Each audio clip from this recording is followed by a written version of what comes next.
What's up, guys? So today's fragrance review, I'm hoping by the time that this video is uploaded that it's actually going to be an exclusive.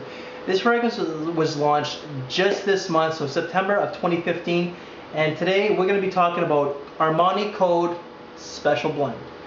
So this is actually a limited edition, and the two bottle sizes only comes in two bottles, and it's not your typical bottle sizes. You got 75 and a 125 ml.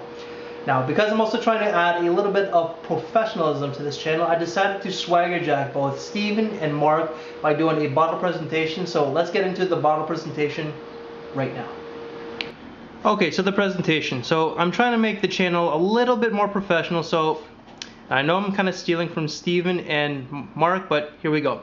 So this is the box. We're going to begin with the box. So you have Armani Code Special Blend right in the center of the box. Then at the bottom you got Giorgio Armani Concentration Eau de Toilette, the size 125 ml or 4.2 ounce. Right at the side. The side of the box you got Armani Code Special Blend. And at the back of the box you got a little description that says Special Blend is a special edition of Armani Code. For the first time, its emblematic ingredient, the tonka bean, was selected and roasted in Venezuela as part of a solidarity sourcing program established by the perfume's creator. So then you just got all the ingredients. You got the UPC code at the bottom with nothing on the top. So that's the box. So the bottle. So you got Armani Code Special Blend at the very bottom. It's your typical Armani Code bottle.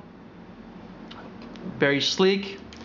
So it's just a plastic cap. So there's nothing special about it. The atomizer is actually not too bad.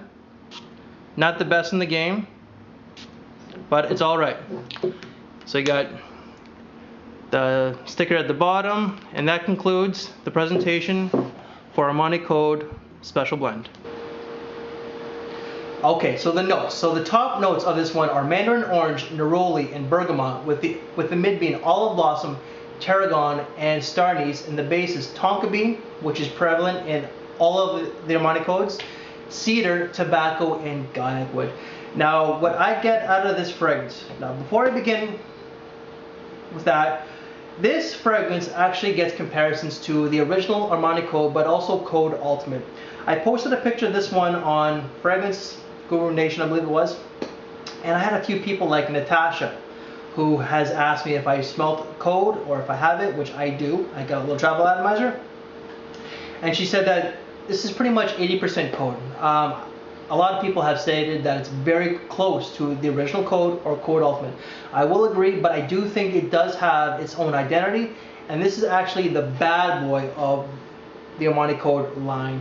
Now, what I get out of this fragrance, I definitely do get that typical Code DNA, but I also get the tonka bean. The tonka bean on me, however, is not as sweet. It's actually been roasted, so it does have, it has the roasted feel. It's a little, I don't want to say burnt, but it does give it a little bit of a darker feel for that one. I do get the woods from first spray to pretty much almost the end of the lifespan of the fragrance. I get a little bit of the tobacco towards the end, and I also get a little bit of the citrus. Now, what I also get a lot of, however, is that spice. I get a lot, and I mean a lot of star anise. So the three main notes that I pretty much get that are most prevalent are the tonka bean, the woods, and that star anise. I find that this is definitely, it's got layers, it's dark, it's sexy, and it's also a little bit mysterious. When I spray this fragrance, what comes to mind is a bit of a younger gentleman who is like wearing a leather jacket, riding a motorcycle, shades, hair going in the wind, or if he's like me, shaved. You know, it does have a bit of a bad boy image, but at the same time, it could be used as a gentleman's fragrance. I find that any age could pretty much pull this one off, but 25 and up. This may be a little bit louder for you high schoolers out there, and I don't mean 1 million loud. This is totally opposite from those sweet, loud fragrances like your Le Mals, La Nuit de l'Homme, 1 million. This is definitely something a lot different, and I find it is different than Code Ultimate. I find it has its own identity, and it's not as sweet. Code Ultimate on my skin was just way too loud. I find that the Tonka bean was very annoying, was loud and obnoxious like Versace arrows. Sorry. I like this one. This one caught me off guard, and I truly do like it. I can see myself actually keeping this one in my collection and not even selling it, possibly decanting it because it is a large bottle. Seasons. Now, I've been wearing this every single day for the last 7 days, and I really hope that I got this review on par. I really want to hit this one. I wanted the Grand Slam this guys. So every single day, you know, we just brought in the fall a couple days ago. It's been anywhere from 18 to 25 degrees Celsius here in Toronto, and this was projecting heavily. I was experiencing with 2 to 5 sprays. 2 to 3 sprays is probably your best option because this is also a banger. This is more of a colder season fragrance, fall and winter at the best. If you want to stand out, fine, by all means, wear this in the heat that I was in. I definitely got some notice with this one. Occasions. I think it's pretty versatile, but I would probably reach for this one on a night out, a date, and maybe even a club. I think that this would definitely be a different club fragrance than your 1 millions, your Le Mans, your Versace Arrows, even Caroline Herrera CH Men, if anybody uses that for the club, you know. Hell, I'm almost middle-aged. I haven't been to the club in over 10 years, all right? Just being honest. So also, I do think that you can use this for semi-formal occasions. I wouldn't want to reach for this one if it's a tuxedo type of event. I want to reach for something a little bit more classier than this one. However, this would be good for those semi-formal occasions, your nights out. You can use it for work. You'll definitely get some notice, but easy on the trigger, okay, guys?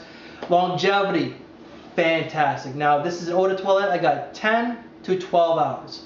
I wore this on my arm, and when I woke up in the morning, I still smelled it very faintly, but it was still there, and it was on the 12-hour mark.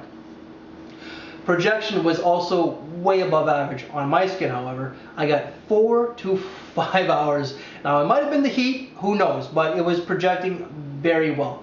Now, because this only comes in the 2 sizes, the Bay, our department store, was not advertising the 75 ml on their website, nor did it have it in stock. So my bottle is the 125 ml, and I actually paid $135 Canadian, and that's with tax. I don't know how much it's going to be when it's released in the United States. Hasn't been released just yet. Europe, I'm not exactly sure. So people's thoughts on this one, okay? Now, there was no negatives whatsoever.